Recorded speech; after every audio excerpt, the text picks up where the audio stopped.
perlu sosialisasi ke desa. Kejaksaan bukan hanya memberitahu, tetapi juga mendampingi supaya pembangunan di desa lebih baik. Ya, warga yang 70% itu cuma dapat 80%, sedangkan yang 30% memiliki hak yang sama.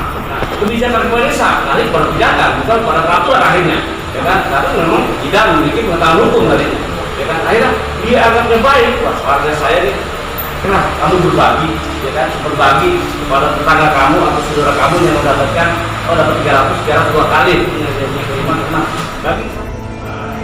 Di lain sisi juga dia juga kan sebagai masyarakat yang dimiliki oleh negara sesuai dengan pasal 45 Undang-Undang 45. Yang ingin saya sampaikan adalah kami yang ada di dusun Minyak desa ini bisa kali itu membuka pintu untuk kami ketika kita ingin mediasi kepada salah satu perusahaan yang ada di desa kami untuk meminta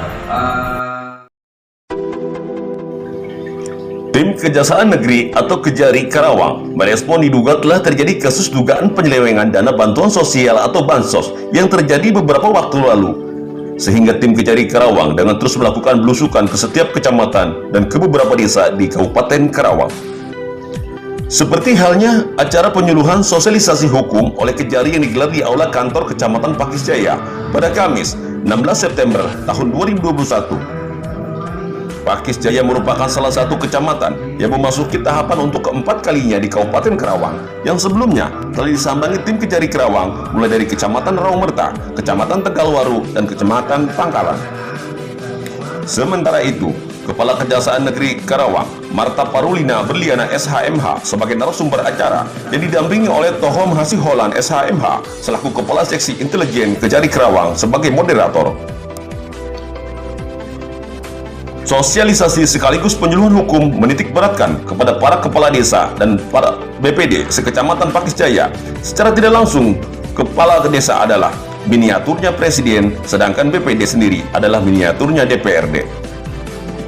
Kabupaten Karawang sebelumnya sempat ramai karena ada laporan masyarakat terkait dana bansos yang tidak sesuai dengan aturan. Namun kasus itu sudah selesai sebelum kita tangani. Atas dasar ini, kami memandang perlu terus memberikan edukasi kepada aparatur dan warga desa untuk mampu mencegah jangan sampai terulangnya kasus seperti bansos, ujar Kepala Kejaksaan Marta Parulina Berliana SH MH. Adapun kegiatan penyuluhan hukum tentang bansos desa tersebut rencananya akan terus dilaksanakan terhadap kecamatan dan desa yang lain yang ada di Kabupaten Karawang, yang merupakan salah satu agenda program Tayang Kejari Karawang dalam memberikan edukasi dan upaya pencegahan terhadap adanya bansos yang ada di desa-desa, terlebih mencegah terjadinya korupsi dalam pelaksanaan bansos di masa pandemi COVID-19 apapun jenis bantuannya. Dengan adanya penyuluhan hukum di Kecamatan Pakis Jaya, sangat diharapkan untuk kedepannya tidak terjadi lagi para kepala desa melakukan penyimpangan atau dalam desa-desa yang ada di Kabupaten Karawang. Kesimpulan dalam sosialisasi mengenai penyuluhan hukum, kejaksaan itu perlu sosialisasi terus ke setiap kecamatan dan desa. Kejaksaan bukan hanya sekedar mampu memberitahu tentang hukum, akan tetapi kejaksaan juga memiliki fungsi selaku penyidik, ada kewenangan mendampingi, memberikan bantuan seperti pelayanan hukum supaya pembangunan di desa bisa berjalan lebih baik lagi. Dari Karawang, Jawa Barat, sahabat Info Pakis Jaya, Ahmad Sumadi mengabarkan. Kakades sebagai miniatur presiden dan BPD selaku miniatur DPRD, karena lagi-lagi di daerah kecil yang sama pasti kita sama-sama bersaudara.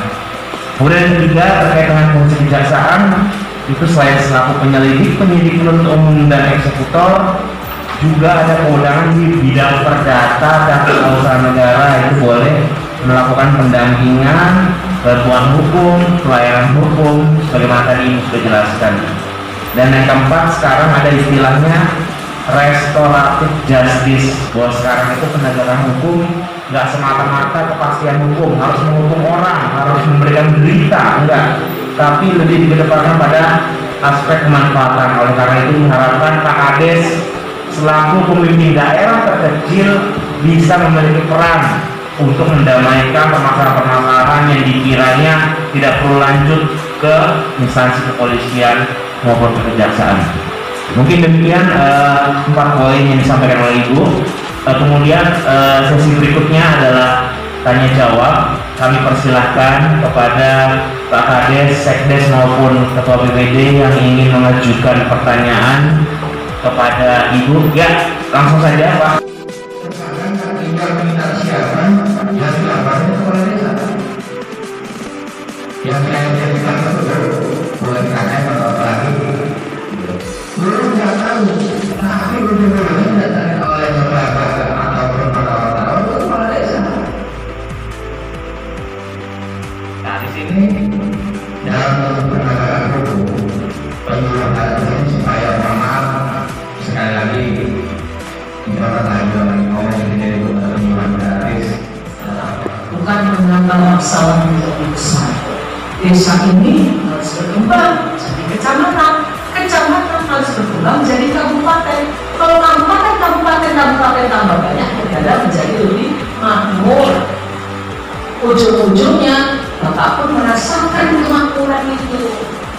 Tetapi proses itu memang tidak semudah membalikan orang. Maka Bapak harus menjadi pelaku yang turut serta. Sama dengan saya Pak, saya juga mau menjadi pelaku, karena itu saya buka pintu lebar-lebar ketika Bapak, saya Kades izin Bapak, Pak Kades dari mana Bapak? Pulau Puyuh. Saya mau datang, terus Bapak datang tuh di kejaksaan ada namanya pelayanan terpadu 1 minggu. Nanti ada Pak Satpam bilang aja, saya dari Pulau Puyuh mau ketemu Bu Ngajari, gitu ya Pak ya? Sampai di BPS mau ketemu siapa? Mau ketemu Bu Ngajari, mereka langsung lapor saya. Saya perlu banget, insya Allah. Jika tidak ada pekerjaan atau saya sedang di luar negeri, saya selalu keluar. Pasti kalau tidak saya selalu dulu. Ya aku bersemangat. Kenapa? Saya merasa negara ini makmur, negara ini baik karena hadis. Makanya saya Bapak kalau cuma tombak negara, karena itu Pak jadikan menjadi baik. Ya Pak, apalagi Jawa Barat terkenal dengan Gemerlap Nipah loh, Cinawi. Kenapa menyerah? Sejaya, kami mohon maaf sebesar-besarnya apabila dalam perkataan, sikap, perbuatan kami ada yang kurang sopan, menyinggung perasaan Bapak Ibu sekalian di sini. Semoga kita senantiasa dalam keadaan sehat-sehat semua. Demikian dari saya. Wassalamualaikum warahmatullahi wabarakatuh.